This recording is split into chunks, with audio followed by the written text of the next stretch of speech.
शासन की तरफ से कोचिंग संस्थानों के लिए ताज़ा अपडेट आया है। जानकारी के अनुसार प्रदेश में कोचिंग संस्थानों को खोलने का फैसला सभी जिलों को खुद ही लेना होगा। सरकार की माने तो सरकार अभी भी ऑनलाइन पढ़ाई के ही पक्ष में बात करती दिख रही है।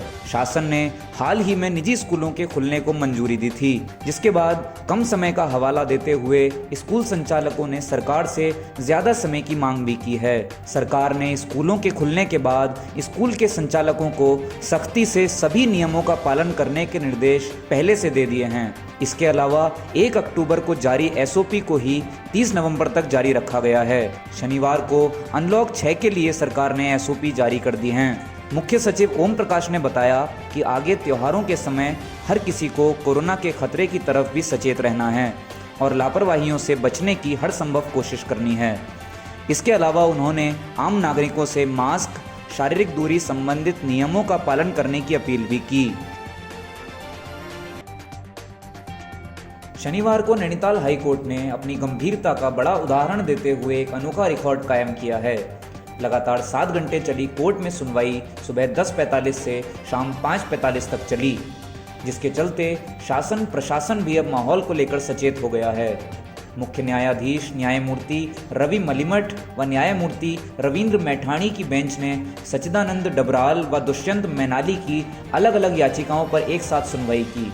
दरअसल कोर्ट ने पहले ही कोविड अस्पताल व क्वारंटाइन सेंटर की व्यवस्थाओं के लिए 13 जिलों के डीएम को टीम बनाने के आदेश दिए थे और संक्रमण को रोकने हेतु सुझाव देने को कहा था। कोर्ट में सभी जिलों की गठित समितियों के पदाधिकारियों ने कोर्ट के सामने वीडियो कॉन्फ्रेंसिंग के जरिए एक एक कर अपने सुझाव पेश किए। इसके बाद ही कोर्ट ने सुशीला तिवारी अस्पताल हल्द्वानी व ऋषिकेश अखिल भारतीय आयुर्विज्ञान संस्थान के सुझावों व वहां की सुविधाओं और डॉक्टर्स समेत नर्स व पैरामेडिकल स्टाफ की कमियों को दूर करने के लिए सरकार को निर्देश दिए हैं, जिसके बाद से ही सरकार तेजी से कामों में जुट गई है।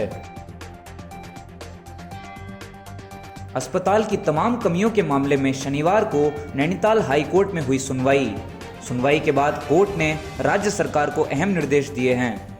सुशीला तिवारी अस्पताल हल्द्वानी समेत अन्य कोविड हॉस्पिटलों में 25% अधिक डॉक्टर, नर्स व स्टाफ की नियुक्ति के आदेश भी हाई कोर्ट ने शासन को दे दिए हैं। कोर्ट के अनुसार लोग कोरोना को हल्के में ले रहे हैं और नियमों का पालन नहीं कर रहे हैं, जिसकी निगरानी के लिए उन्होंने सरकार से मोबाइल पेट्रोलिंग यूनिट व इन्फोर्समेंट यूनिट गठित करने को भी कहा है।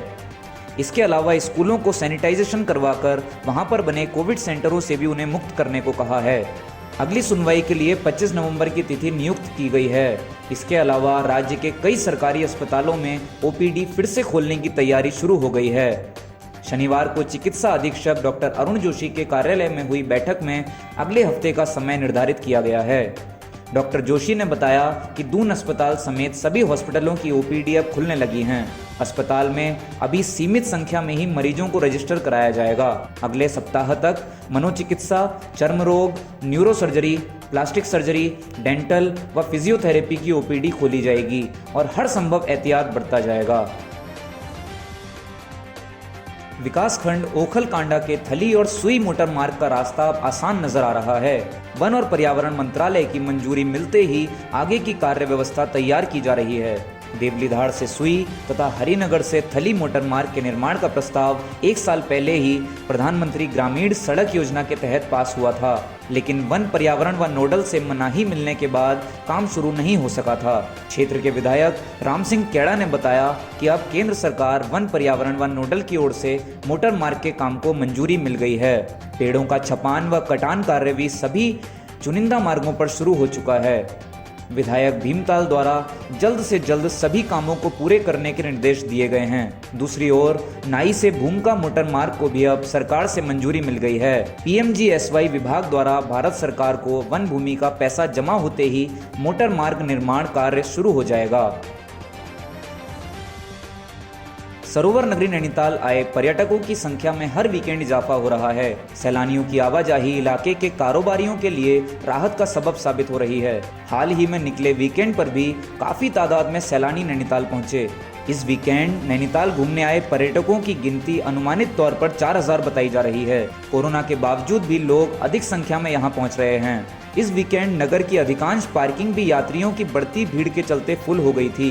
पर्यटन से जुड़े कारोबारी या शहर के व्यापारी बढ़ती गिनती से बेहद खुश हैं। यात्रियों के आने का सिलसिला शुक्रवार शाम से रविवार सुबह तक निरंतर चला।